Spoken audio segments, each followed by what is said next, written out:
Welcome back, everybody, here to game number 3 of Quantic Gaming, going up against Team Liquid America, going up against the French with a Ukrainian captain and a Russian, well, crazy man. Let's jump ourselves inside the game. It's already begun, and we will see Quantic Gaming over on the dire side for this game with the first pick, first ban, going over to, well, actually, yeah, you know how it works, Team Liquid. Team Liquid having the first ban this one, and joining me on my commentary thing to make sure, yeah, commentary thing. You know what? Capitalist, it's all his. It's all his. No, it's not. There's no way I'm walking away from this game. That thing, the comment, you speak to the mic, it's sounds. It's what I do. It's what I do that defines me. Yeah, and you get paid for excellent commentary like that, Toby. Yeah. Yeah, man. Professional production. Hashtag that shit. Oh. Yeah, man. I was sitting here in the break, and I sent a message to Black in the middle of the break, and I'm like, man, feeling confident. That was it. Just question mark, feeling confident, and he just smiles. He sent a smile back at me, and I'm like, 10 seconds remaining. not quite sure how to take that one, man. So feeling confident or not? It's. Oh. Not that cat noise. Oh my goodness. Alright, Quantic versus Team Liquid. Game 3. Dominating performances by both teams. Team Liquid, game 1, obviously, they came out very, very strong, winning some lanes that they really should not have won early on, and just held on to the game from there. Quantic with a much better draft, I feel. I was much more confident in Quantic's draft going into game 2, but really, could that be Team Liquid's fault? I mean, they gave him the CK Wisp for free in the very beginning of the game, and they are not doing that this game. They took it out. No Wisp is going to be seen this time around. No, they grabbed their gyro. They'll be happy with that one, but what they do let through, I'm seeing a live stealer very much open, and for the first time in this matchup, OD has managed to actually get through the ban stage. He was banned out in both the first points of it. In game number 1 and game number 2, and now in game number 3, I'm wondering if Black is just going to, like, you know, he's going to ban on the 3rd and 4th. I know he's going to ban on the 3rd and 4th. So why not just pick up like an OD as well as, well, what else would you want? OD, Lifestealer, not a bad combination to start with. And then if Team Liquid doesn't pick up the SD, you just ban him out. Or Tree and Protector. Okay, it seems Tree and Protector is up on that priorities list.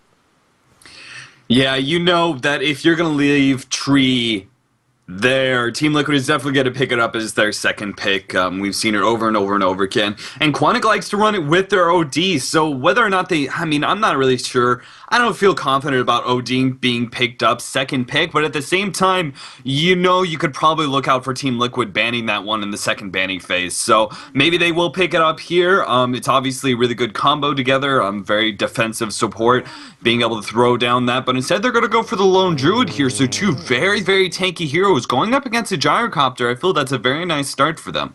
Yeah, that it is, man. Lone Druid as well as Tree and Protector. I'm happy we get to see Funzy's Bear at Dreamhack again.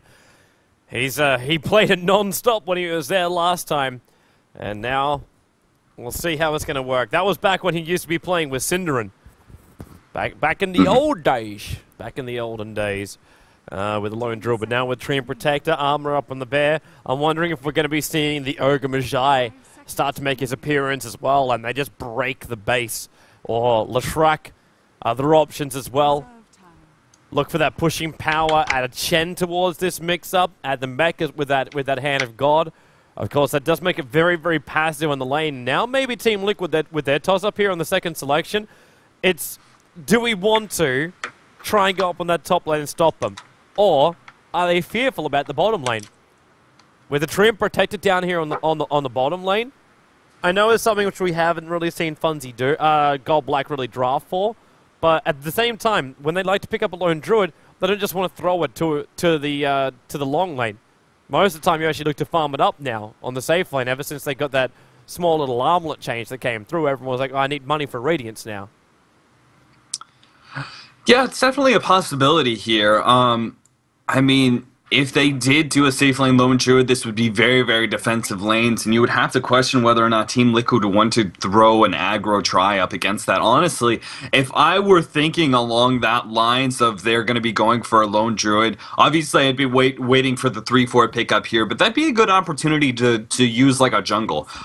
You're probably going to see another range support. Rarely do you see Tree and Protector being the only support picked up, so there's probably going to be another range support being picked up, and you can get that sort of golden and experience advantage, just like Team Liquid had in the first 10 minutes of last game. They can pick that up again with another jungler. Maybe they want to go something that affects the early game a little bit more, something like a Chen or an Enchantress. But that's just an option available to them, and there it is, of course. Second banning phase, take it away, that OD. There's no way in all high hell Team Liquid want to face up against an OD, but I would have thought if they had first pickup, they might have considered actually grabbing the OD. He's really, really good up against a lone druid. Also another hero, I'm waiting for the Life Stealer. Life Stealer versus lone druid as well is also very, very troublesome, but I really feel there's something else coming out from Quantic. I'm actually feeling a Pugna coming from Quantic right now as far as their mid-solo goes. And the reason why I'm feeling the Pugna has been tested by them time and time again, and has been so damn effective. And with the Tree and Protector, you can run that Pugna in the middle lane. Leave a lone druid on that top lane, just farming it up. Look for a long laner. Tree and Protector's going to be pulling, and you just look for maybe a Bane will be the last one. Just to rotate around, give it enfeeble to that middle lane, or a Nyx Assassin will be a nice one too. A little bit more active than the Bane, and that will allow them to have an extra stun, extra initiation. It's the mana burn that then helped out the middle lane. Yeah, I mean, I like seeing the Pugna.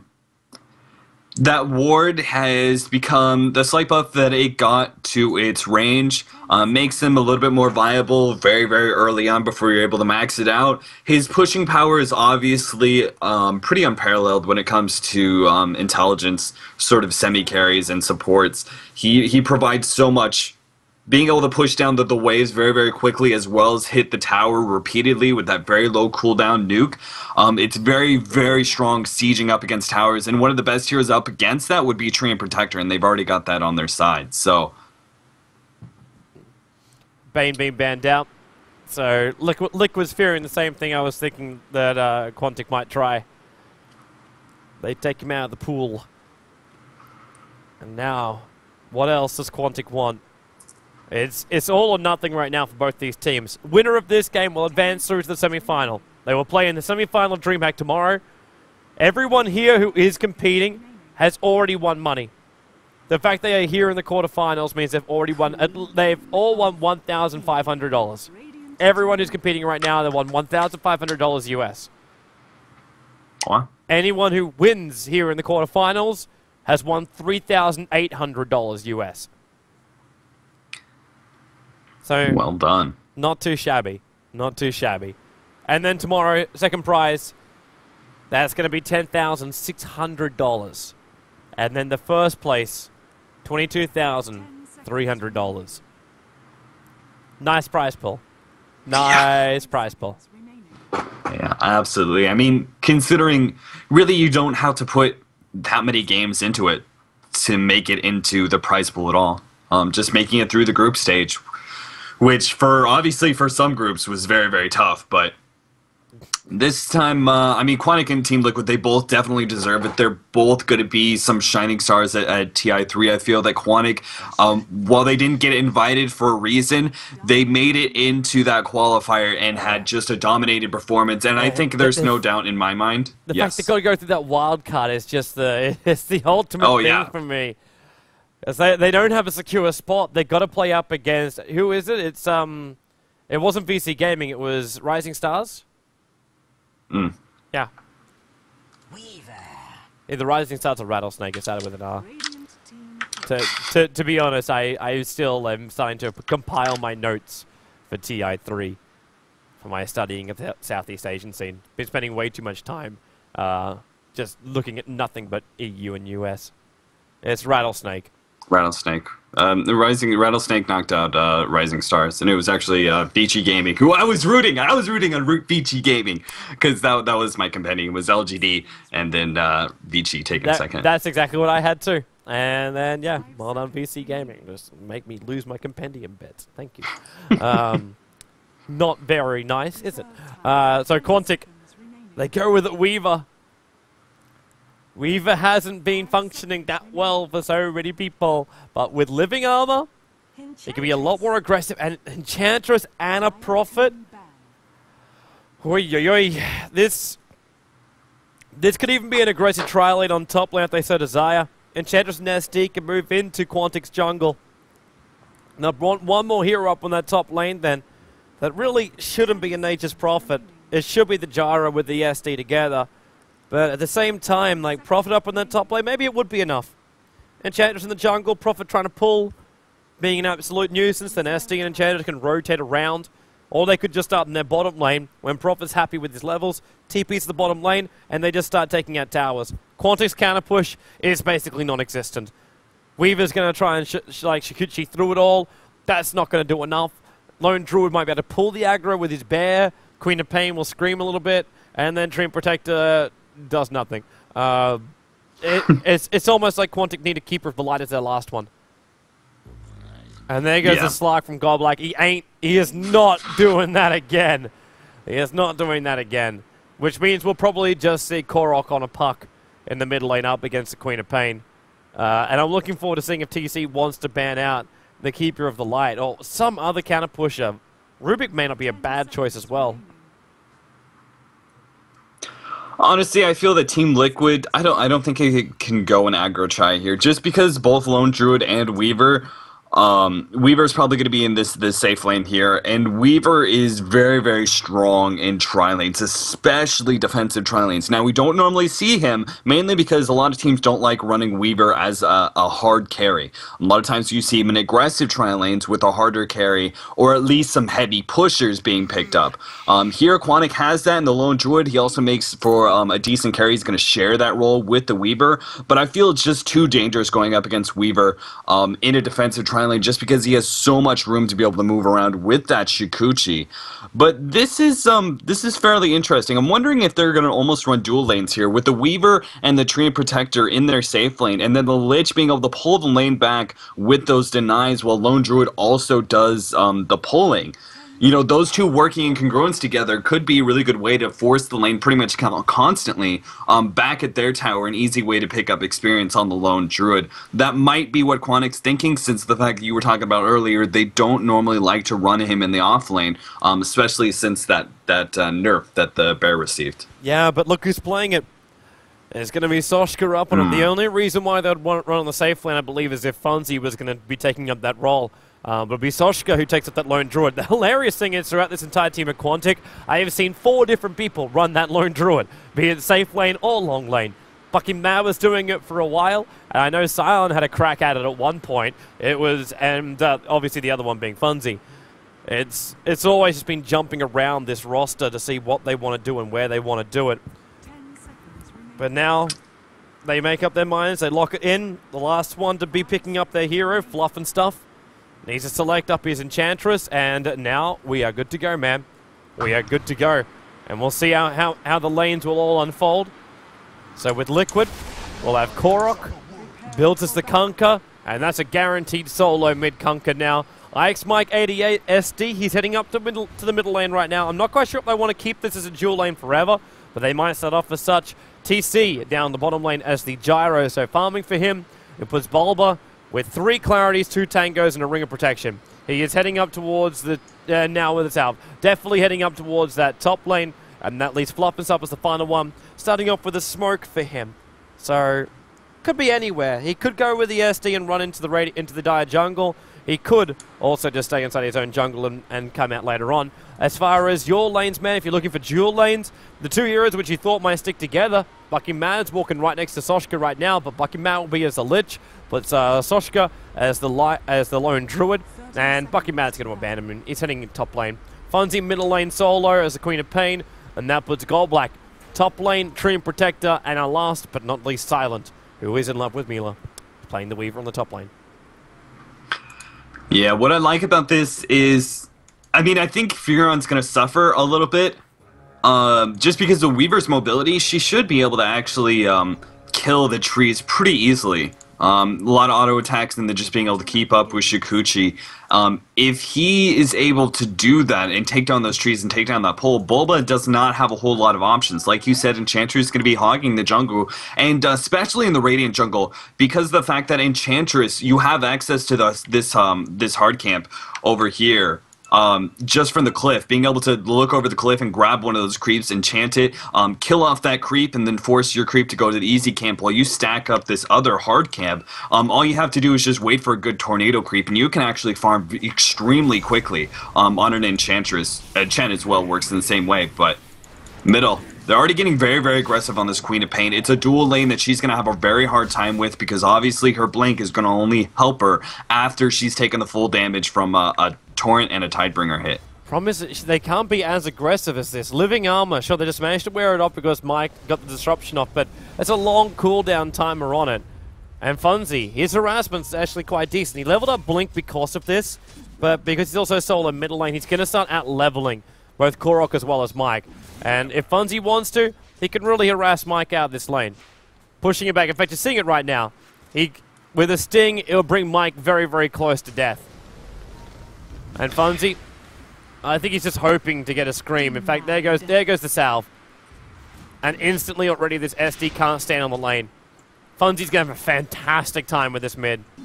Even Korok, like he's wilting away right now. He needs that 600 gold for the bottle. And now Disruption. No torrent, no combination. Funzy just blinks away, expecting it to come. But not the case. Bottom lane, trouble for Soshka. Troll Trap already held him there. That's going to be first blood. Fluff and stuff. And to get that last attack down with the Undead Army and the Hellbear coming in. As Lone Druid, the first one to go down the long lane. Quantic off to a bad start here. Yeah, and with those, especially those boots. Those boots are really going to be able to help out Fluff. I wouldn't be surprised to see if he picks up a smoke fairly early on and goes and tries to maybe help out middle a little bit. Because of the slow that comes out from the Torrent, I think they can't really run a dual lane. I feel that they can't run this dual lane against the tree armor. While classically this is a very strong dual lane that is very, very good, especially against blinking heroes because they're pretty squishy most of the time. But living armor is just too strong. It's going to be able to keep him alive. And like you were talking about, Ike's Mike is going to be able taking a lot of damage. Oh, they're going to try this one again. Torrent's going to hit, and now Funzy blinks himself back in range of his own tower. Korok, oh, living armor comes up. Yeah, that Tidebringer hit, but it wasn't enough damage to kill off Funzy. Still enough to make him a little bit more concerned. While top lane, Weaver cancels off the clarity of Bulba. This is getting really frustrating for Bulba too. He's got enough mana to create a new set of trees, but if he wants to create another set, he'll have to wait a very, very long time before that clarity goes. It has its full effect. Buckingham is still trying to give a little bit more space to this Queen of Pain in middle lane. See him just sitting here waiting to sacrifice. Not taking that second level, not picking up the Frost. Now, okay, now he's going to come in and take the second level. Dire's top tower. It's better to actually have something he can use his mana with, as opposed to just giving more levels up to Funzy. But there's 2 points now on the screen for Funzy. So harass on any of these heroes means they've got to hold back on their side of the river. There is no question about this. Unless Fluff wants to do what he's doing. Smoke gank with the Troll, as well as the Hellbear. That Hellbear's about to actually time out. In fact, there it goes. It dies on the way in. The trap is still going to be there. Funzy got a blink, gets away. The attacker and disjoint. Quick bottle charges up. Can't blink just yet. Poison. No mana for it. Funzy can blink in 3 seconds time, and the Troll is trying to catch up. The enchant slowing it down, and now Funzy blinks deeper into the river. Torrent's going to miss. Bucky Mad turns around. He's going to get Frost off, trying to slow down the Troll again. The trap is there, and he's just going to use it on Bucky Mad. Funzy can now turn. Oh, no, he can't. No, he can't. He can't blink yet. TC just walks in. Flat cannon, one more hit, and living armor. It's not enough. Liquid now 3-0. Wow, I am extremely surprised that Liquid is able to actually catch that out. Blink Dagger, though, is just such a, one level of Blink is just such a long cooldown that they were able to keep up. So really well done by Liquid, seeing that opportunity and being able to pick it up. I think that if Queen of Pain just blinked over to the Ancients, she would have been just fine. But Instead, he just kept going for his ally, run into Bucky Mad, and that actually turned into multiple kills, and that's going to be a nice early lead for Team Liquid. Again, that Boots came into big play. Fluff being able to pick up that early kill got him not only Boots, but being able to buy a very early smoke.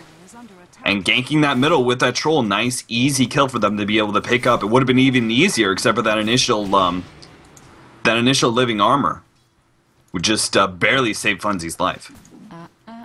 Well, Funzy for a moment then was about to get his sweet-ass revenge on IX Mike 88. Running around with a DD, a blink, and 2 points of Scream. He already manages to force Korok as well as Mike out of the lane. Unless his goal is the old military strategy. Don't kill him, just injure him. Takes more resources and time to actually take care of. And he gets a lot more time in that middle lane. Korok wants it. He's just fishing with torrents at the moment. Hoping to find something. Bucky Mad and Soshka moving back. TC being very aggressive. That Centaur couldn't get the stomp right. And in fact, you have to pull both the Centaurs back. Hey! Another weird stomp. Waste a little bit of mana as well as the cooldowns on those stomps. Dire's structures are fortified. Fortification's going to go off, saving bottom tower as well as that mid tower from a little bit of damage. Silent's still having a great time up on the top lane. Like, we're talking about about the other lanes not going right for Quantic. They move down, they lose Funzy, they give it over to Gyro. But there's a 34 for 14 Weaver on this top lane, up against a Prophet who's 14 for 2. There is some serious things lacking right now on this top lane. Where Lone Druid, he's also picked up like 12 for 2. Obviously, death doesn't help. But at the same time, we know Lone Druid in the later portion of the game, even though not even the later portion, like we're talking like 25 minutes into the game, will have decent items and can just take out towers very quickly. Everything can be made back up again with the Lone Druids. Yeah, there's no real big surprise that Weaver is just dominating this lane. Catcher, Torrent, Funzy, he's got a blink right now. He holds it. Bulba came in as well. Puts down the Sprout, goes for a Scream, turns around for the Sting. He's still got a blink, he's using the bottle charges. Bulba goes down this one, and now IX Mike 88, Bucky Mad, has a space for it. Korok, is there a generated attack? There is now 3 heroes lost. Quantic's rotation just got everything back they required. Yeah, absolutely. Really well done by Silent, picking up a very early TP scroll. He saw the opportunity. There's nothing they can really do to stop him just constantly chasing him down with Shikuchi. So, well done seeing that opportunity of teleporting in and picking up a nice kill and also saving his allies. He's getting pretty much free farm. He's obviously has the high CS in the game right now, and that's just because Weaver is just able to dominate this lane versus a Furion. Couple that with Treant being able to pull and farm the jungle a little bit. He's been able to pick up level 4. You give living armor to a Weaver, and he can just be stupidly aggressive on the enemy hero. Radiant's top tower is License to kill, basically, man with a golden gun. Or in this case, 2 golden guns if you got the Gemnet attack. Funzy, thinking about Korok in the mid. He's got ulti available, he's got the burst damage for it. A blink, Scream, and then follow up, or what else being called out? SD Disruption. He's trying to save him, but it's not going to work. A quick jump up to the Scream. And Silent already with the living armor up on him. They pick off the SD, and Korok, he was actually chasing. That's a long way to be down. Chasing more farm, Bucky Mad, Quad ulti, and Silent will finish the job. Funzy got to get himself out of here. Blink is off cooldown, but he's saving it. He's been so cautious with this blink. Amount of times when he could have just blinked himself away to safety, but he saves it. So he can do this kind of thing. Stay on that mid tower, bring the creep wave up, and no, he's still got his escape mechanism. Yeah, this is that's really smart, especially given the fact he's going up against a Kunkka. You notice Korok's build is a 2-1-2 build. 5-man Dota. It's just already 5-man Dota. IX Mike 88's back in again, and now, yes, he realizes, definitely time to blink. All 5 of Liquid at this stage of the game, we're 9 minutes into the game, and they feel the need to bring all 5 into one position. Also, want to point out, why is Gold Black on bottom lane at level 4? Almost in range of the tier 1 tower. Hey, he sees the opportunity to farm. They're like, you're going to 5-man? I'll put one of my supports at bottom and pick up some little experience I've been able to miss out on. You know, he has his boots sitting on another 500 gold. That's pretty pretty decently well done for a support hero who's also going to be purchasing wards and that sort of thing. Lich has been able to pick up his Tranquils, even though he's been pretty much just supporting that mid lane and bouncing back and forth, denying creeps where he can. All around, I feel Quantic, even though that they kind of lost control early on, they've definitely made everything back. A nice couple set of kills and some really good team fights, even though they lost middle. Bottom, Korok. Actually gonna bring him down again. Man, there's just no space to move. It really feels like after those first three, I'm going through weird emotions right now, man. I'm going through weird emotions right now. It's like deciding if it's chocolate ice cream or if it's really like the caramel center kind of thing. Mike88 is going to go down the bottom lane, and he will go down. TP support's on their way. Blink already been used by Funzy. He knows he's got to wait in the tree line. The jump out already by Quantic. Blink over towards the side, and Funzy's out. Lucky Matt already TP'd himself back out too. Both able to escape. And a nice TP by Funzy. He went to the tier 1 tower in the bottom lane, so he doesn't leave Silent down here by himself. And Silent wants to go. Chasing after Korok. And pushing him back in range of the tower. And this is that feeling I get, man. Like, the first 3 kills happened for Liquid. Instantly, I was just like, okay, one side of game, bound to happen. Nothing's going to really stop this. Liquid's got the momentum. They find the kills. The middle lane's not doing too well. The bottom lane's doing horrid. And then all of a sudden, this middle fight and Quantic, they've taken 7 kills for no collateral damage. It's like I don't know who has the advantage in this one because it just can change at a moment's notice. However, there is still 4,000 experience going the way of Quantic, so I suppose that's at least one thing. Mike88 dead. Shikuchi in through the rear, the Gemnate attack. Now Korok is going to bug up on him. They might kill off Funzy right now, but Silent focusing on Fluff and stuff. He needs more burst damage to kill off Fluff. That Enchantress heal will stop him. He have to time lapse out the damage he's already taken. Back into the Shikuchi, and then X marks the spot. Doesn't work when he's got that high movement speed. And now he'll go again. Lich on, he bounces back up again. While Silent still in the Shikuchi, searching for the opening. Lich holding back into the trees. And Funzy looking to farm him up. Silent can't find the other Fluff and stuff. Already bought a TP and got himself out to safety. And TC, man, he is so far up here. They still get rid of the rocket, so Funzy's got space to move. And Golblack, he's finding, again, this space to free farm in the middle lane, while up on top lane, Soshka, all the space in the world to now play a lone druid. You know, honestly, I think that Quantic just did a really good job with our drafting. I mean, you look at it, both Gyrocopter and Kunkka, they really prefer, and Enchantress too, actually, they really prefer to have much cleaner team fights. Clean team fights where you have a definite, this is where they're at, this is where we're going to throw our boat, our torrents, and our call downs, and output a lot of AoE damage in that direction. But you've got a lot of high mobility. TC, okay, they just basically slap each other on the cheeks and then run. Oh, and a gift to remember him by being sent to Funzy. Yep. This high mobility, even Lone Druid, honestly, it makes team fights very, very messy and hard to deal with. And you're going to have some really excellent boats and some torrents because they're going to be really hard to land. Middle, though. I'm actually watching bottom lane with Mike88. No, he's not going to go on that one. You're right, Golblack. He will go down this one. The Impetus. Flop picks up a double kill. Now back on bottom lane. Disruption went off. Is there a purge from Mike? No, there's not. He's not at a high enough level. And now Silent just turns to fire. He's still got his time lapse. Now X marks the spot. He has to time lapse before the boat's going to hit. And no! Oh! You can see the animation start. Actually, no, he did. Yeah, he got his time lapse off. The boat still was able to wipe him out. 350 damage. That boat does a lot of damage at level 1. I got a funny feeling he waited too long on the time lapse. The damage was already basically done. Obviously, you're going to only go back a certain amount of time, and you want to wait that little bit longer? Well, that just changes how much life points you'll have after you pop it. Yeah, that's just really well done by Korok. I mean, honestly, trapping a Weaver like that, hitting those X marks the spots in those torrents, and the ghost ships especially, on a Weaver of all heroes, extremely hard. So that was really well done by him. He's been able to pick up a lot of gold. 1, 4, and 2, obviously he has had a very rough start, but now he's able to pick up his phase boots. That's going to be a lot more damage coming out of that Tidebringer hit. Meanwhile, the rest of his team is very, very thankful for that room that he's giving them. The middle fight where TC was able to get off that cooldown, obviously that resulted in some kills. Nicely done there. Looks like they're going to try and hunt for the lone druid. Unfortunately, those Sakshka farming very, very defensively here, waiting for pretty much for those kind of smoke ganks. Yeah, he did the right thing, hanging around on the other side of the tree line. The bear gave him the vision because that reveals out the smoke. Sakshka having a little bit of a harder time catching up, however. And even if they do try and just beat down this bear, it's going to time out in 1 second, so not fast enough. Even with the big fist at the tree, not going to be possible. And Funzy's on the hunt.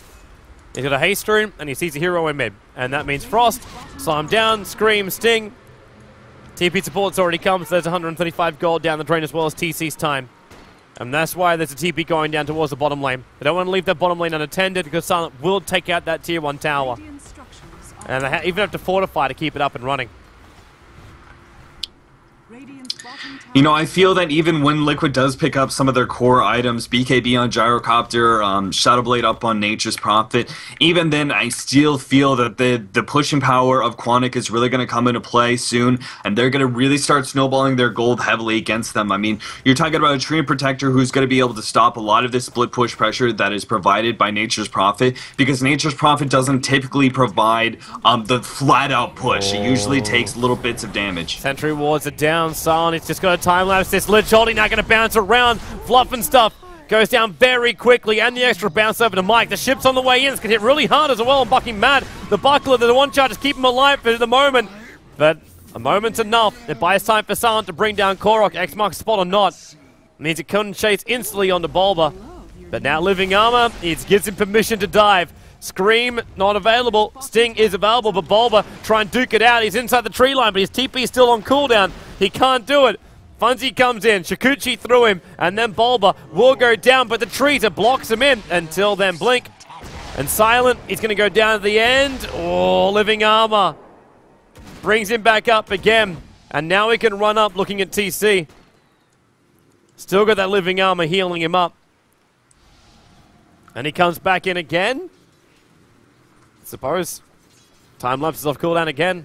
And he's about to pick up his ulti orb. If he kills off TC, he might be able to buy up his full Lincolns. Yeah, honestly, this is just such a good game for Weaver, though he might go down here. Oh, time lapse. And then to Shikuchi. Runs away, and Korok, he ran up. He was searching for Silent, but then Bucky Mad, the ship, is coming in a nice position. Off to the side.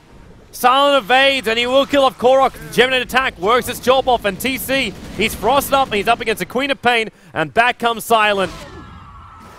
Lich gets that kill. And it really feels like Quantic is just chaining kills off here. It's 1 by 1 they're coming in and getting split and divided. Now it's 2 by 2, Fluff and stuff. He's the one going up against Funzy. Remember, burst damage is what he hates. Impetus flies, he'll disjoint because of the blink. Silence is going on to Mike. He's the one that can cause more issues with this one. And then you Frost over to Fluff. Blink Scream comes in. Gets the kill on the Enchantress. The Weaver attack will kill off the SD. And Quantic, they're making this look too easy. They're making this look way too easy. I'm wondering if Liquid are actually making this too easy. Absolutely, they are. I mean, you don't have the supports with you, the supports who are the ones going to be buying the counters, buying the dust.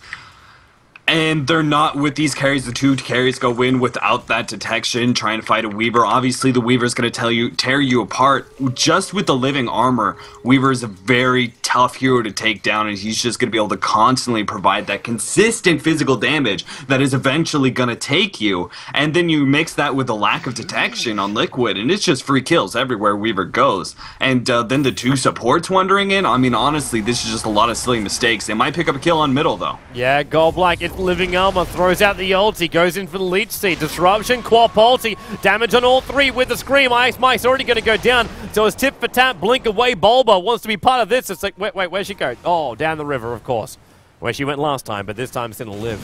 Oh, unless she's going to come straight back into the middle of everybody and try and scream him. And then have X marks the spot, hurt him up, but there's a Lich Ultimate. They're in the river. They've got to split up, and Korok, he covered a lot of damage with the bounce up for the trees, even bounced up to TC and back in again, back to TC, and in comes Silent. He's going to get the kill out in TC. In fact, they just go through it. The Lich Ultimate just pops them all. 4 heroes on the sidelines. This is an avalanche. This is an avalanche momentum just going the way of Quantic.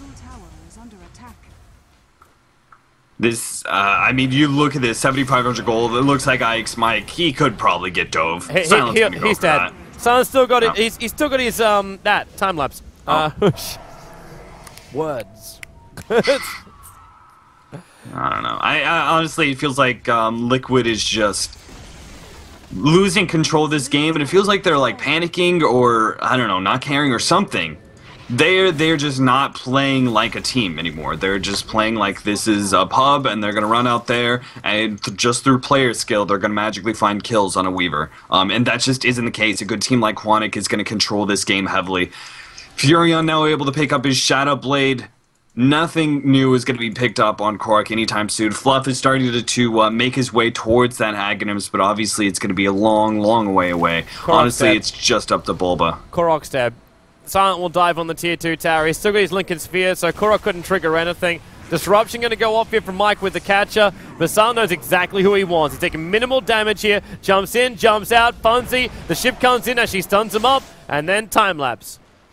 Fonzie's the only one that took damage from this one. He's basically looking for a reason to use his BKB.